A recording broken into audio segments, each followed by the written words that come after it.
Defense! Take two! I am just disconnecting from the darkness for a moment so I can bring you this market commentary video, which I haven't done in a while, and I've been kind of tired of the stock-specific news, and I didn't want to pigeonhole myself into stock-specific stuff, like certain people that are all balls to the wall about GME and AMC going to whatever stupid valuation that they have. Honestly, that is very dangerous, in my opinion, because it's a ride or die mantra. And if you don't believe me, ask the people who are still holding GME at $300, AMC at 60, 50, whatever. And I'm not a part of that camp. I don't care. I'm very unattached to that stuff. The reason why I'm making this video today is because I'm continuing to see signs of a market crash, but I think it's going to happen a little differently. And I'm kind of leading into the same camp that Michael Burry has, more solid inflation rather than essentially a total market crash, which, I mean, I'm not saying that it's going to happen. I'm just saying that I'm seeing signs of which it will point that way. But I think the reaction to it is going to slightly differ. Hold on. Before I lose you, I want to let you know I'm streaming every Friday at 11 a.m. Eastern Standard Time. If you don't know what time that is specific to you, I can help you, but I need your help first. You need to click that big red subscribe button down below. Leave a like on the video, leave a comment, and share this video with whoever you think is still holding GME and AMC from its highs. Also, don't forget to follow me on my socials down below. Subscribe to my Subscribe Star. $20 access gives you basic access to all my strategies for educational purposes that I've developed and are developing currently. And try it for a few months without having to pay the hundreds of thousands of dollars for our course. I will be updating it soon with the Weekend Warrior strategy. Name is kind of a work in progress right now, as well as a few other strategies I'm currently developing. It's not meant for you to copy me, but it's meant more so to give you ideas on how to develop your own strategies for yourself. Now, why am I in the camp with Michael Burry of his bet on inflation? Well, 2008, 2020, there's a lot of crashes before that, but these are the most relevant that a lot of people talk about. The Fed or the government steps in and starts printing more dollars. They throw more money at the problem, right? By doing so, they cause inflation because they're creating more of the money supply. And obviously, we see how things get worse when there are shortages because the prices of things just go up. But if there's too much of those things, the price typically goes down. Too much inflation is bad because it would mean the things that you pay for now will be significantly more expensive. It's something I've been talking about for a long time, but the problem with it wouldn't be too much of a problem if your wages are able to keep up to accommodate. But currently, despite what they say in the employment numbers, it's fudged. Like, all those numbers are very fudged.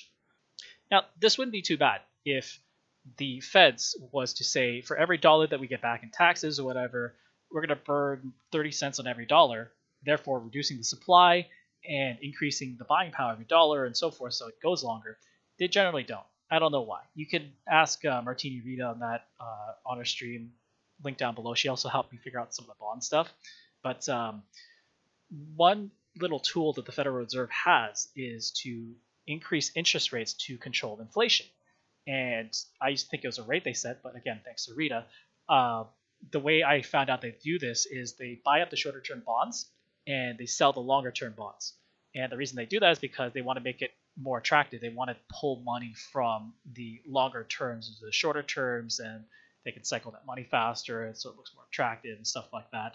I'm not too 100% on that because this is just new territory for me. I don't really delve that deep into this stuff. I typically don't.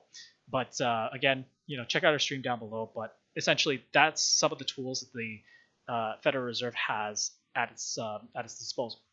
I know this is very long, but stick with me. It all adds up together.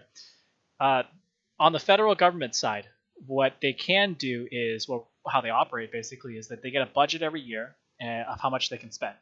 And this year, it's been really bad because they basically spent all of it and they're kind of out of money.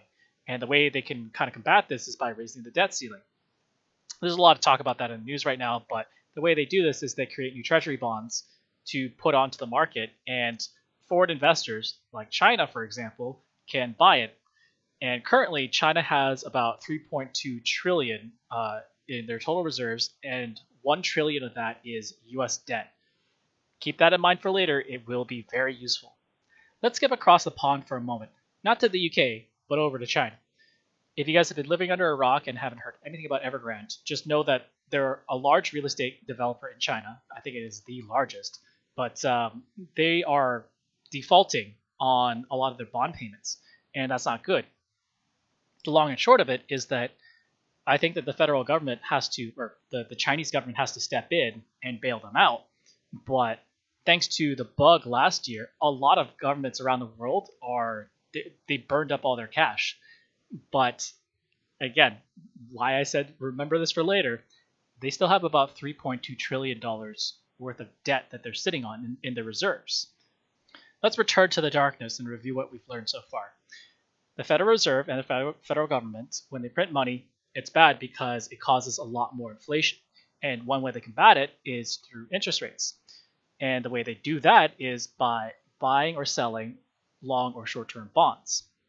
Now, if you've been with me this long, you know that this is the part where it gets a little interesting, where it all starts to come together. Let's say I'm a country. Let's say I'm China, for example. I need to shore up some money without devaluing my yuan, because by printing more money, I cause inflation, but I devalue my dollar, which makes my countrymen and the citizens within it very unhappy because everything costs a lot more and they can't afford it. And similarly, on the other side, I can't make my yuan, of a higher value because that would hurt my trading partners and they won't want to trade with me because it's too expensive anymore. But how am I supposed to raise this cash? Well, I'll sell what I have, and I just happen to be sitting on $3.2 trillion of debt around the world. $1 trillion of that is in the US. Well, you know what? It's the quickest way. I'm going to offload some of this.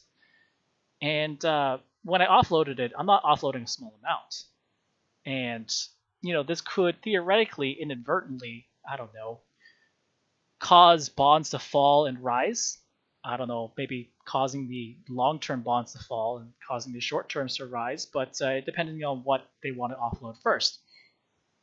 Now, again, if you guys have seen some of my previous videos, you guys have seen that it's never good for a Federal Reserve or a bank of whatever country to raise interest rates prematurely, especially when they are recovering economically. It'd be the worst time possible when you saw just a modicum of economic recovery to raise interest rates, because what does that do? It discourages people from spending. It encourages them to save, which means that the cycle of money stops happening. It doesn't stop happening, but it slows down significantly. Now, this is just a theory, but if I was the US Fed, I wouldn't take this lying down. And one of the other ways I could do this is that since I obviously don't have to print the money, I could just, credit a bank or an investment firm, say like BlackRock, for example, right?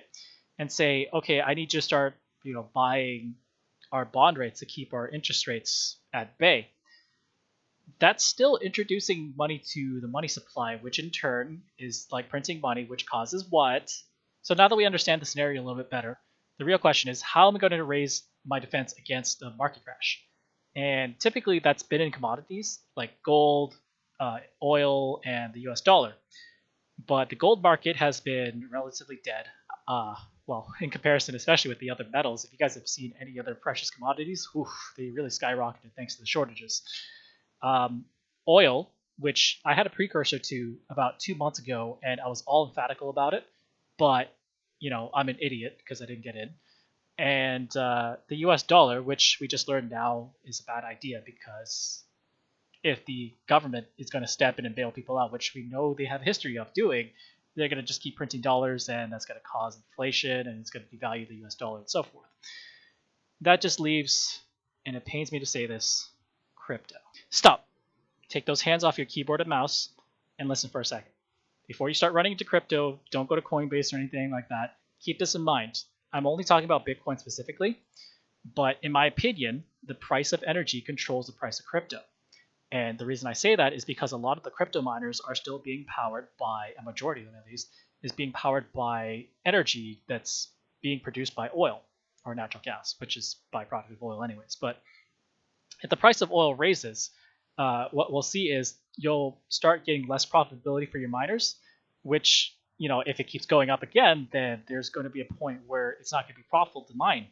And then the network will slow down and so forth, because as it keeps going up, more miners keep going offline because they're not profitable. It's just wasting money.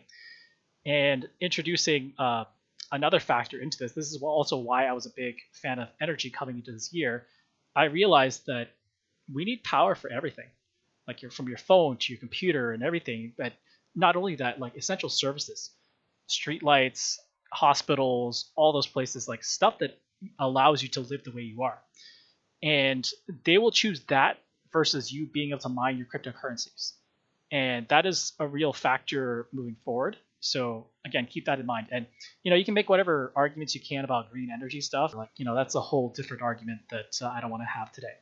To hammer my point home, I want you to think of what you did in your past week or what you're going to do in this upcoming week, and think of everything that you're currently using that requires some form of power or to be plugged in or to be charged or whatever. I want you to keep in mind that I'm typically very, very early to things, and I seem like I'm wrong in the front end, but in the end, I want you to remember that just because you're a day trader doesn't mean you have to trade every single day.